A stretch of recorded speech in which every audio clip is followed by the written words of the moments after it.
Hello guys, welcome to my channel study with Shatakshi. तो आप सभी का इस वीडियो में स्वागत है। ये है class 11th chapter 8 part 6 nucleus and microbodies. तो ये आपको जान के खुशी होगी कि ये हमारे चैप्टर का लास्ट पार्ट है और इसके पूरे होने पर आपका चैप्टर 8 पूरी तरीके से अच्छे से प्रिपेयर हो जाएगा आपके एग्ज़ाम्स के लिए। सो न्यूक्लियस क्या है? न्यूक्लियस एक सेल ऑर्गेनली है जिसे सबसे पहले डिस्क्राइब किया था रॉबर्ट ब्राउन ने 1831 में।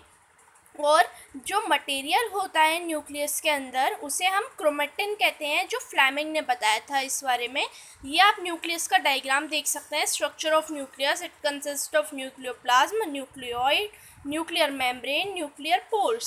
Now we'll study about nuclear. The interphase nucleus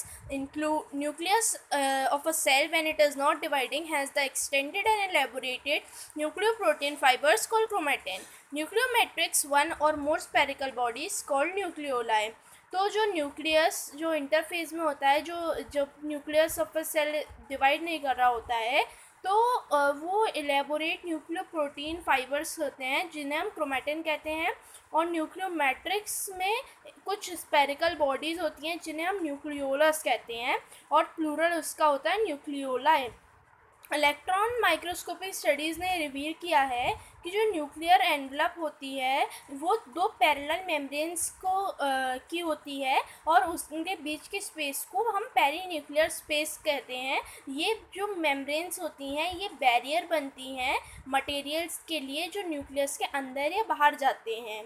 So the outer membrane usually remains continuous with the endoplasmic reticulum and also bears some ribosomes. जो आउटर मेम्ब्रेन होती है वो कंटिन्यूस होती है एंडोप्लाज्मिक रेटिकुलम से, और उसमें सब थोड़े राइबोसोम्स भी अटैच रहते हैं। और बहुत सारी प्लेसेस पे nuclear envelope is interrupted by matrix pores which are formed by fusion of its membrane। यानी जब दोनों मेम्ब्रेन का फ्यूजन होता है तो कुछ पोर्स बन जाते हैं जिससे क्या कहते हैं जो न्यूक्लियर मेम्ब्रेन में दिखते हैं अलग ही। और these pores are the passages through which movement of RNA and protein molecules takes place in both directions between the nucleus and the cytoplasm। अब नॉर्मली हर सेल में एक ही न्यूक्लियस होता है, लेकिन हम कुछ और भी ऑर्गेनिज्म देख सकते हैं जिनमें मोर देन वन न्यूक्लियस हो। ऐसे ऑर्गेनिजम्स का एक आध एग्जाम्पल है ऐसे ऑर्गेनिजम्स का एक आध एग्जाम्पल है Chlamydomonas, sorry, not clamidomonas, it's hepatocytes, the cells of the liver. Hepato means something related to liver. So would you consider these cells as living? Yeah, we'll consider। और कुछ sales ऐसे भी होते हैं जिनमें न्यूक्लियस होता ही नहीं है, जैसे erythrocytes of many mammals and sieve tube cells of vascular plants. अब जो न्यूक्लियर मैट्रिक्स होती है, जैसे साइटोप्लाज्म होता है सेल का, वैसे ही न्यूक्लियोप्लाज्म होता है न्यूक्लियस का। और न्यूक्लियोलाई जो स्फेरिकल स्ट्रक्चर्स होते हैं उनमें भी वो न्यूक्लियोप्लाज्म में ही प्रेजेंट होते हैं। और न्यूक्लियोलस का कंटेंट जो होता है वो कंटिन्यूस होता है with the rest of the nucleoplasm, क्योंकि उसमें कोई मेम्ब्रेन बाउंड स्ट्रक्चर नहीं होता nucleolus. And it is the वो बस एक साइट होती है जहाँ एक्टिव राइबोसोमल RNA सिंथेसिस चलता रहता है। Large and more nucleoli are present in the cell actively carrying out protein synthesis. अब हम पढ़ेंगे न्यूक्लियस के बारे में और डीप में।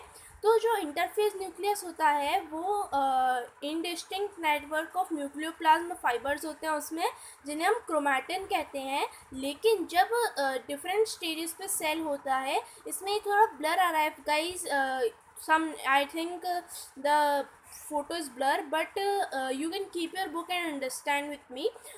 जो क्रोमोसोम्स होते हैं गाइस, न्यूक्लियस में क्रोमोसोम्स प्रेजेंट होते हैं जिनमें जेनेटिक मटेरियल और DNA प्रेजेंट होता है, और उनमें some basic proteins are present called histones, और थोड़े नॉन हिस्टोन प्रोटीन्स और RNA भी प्रेजेंट होता है।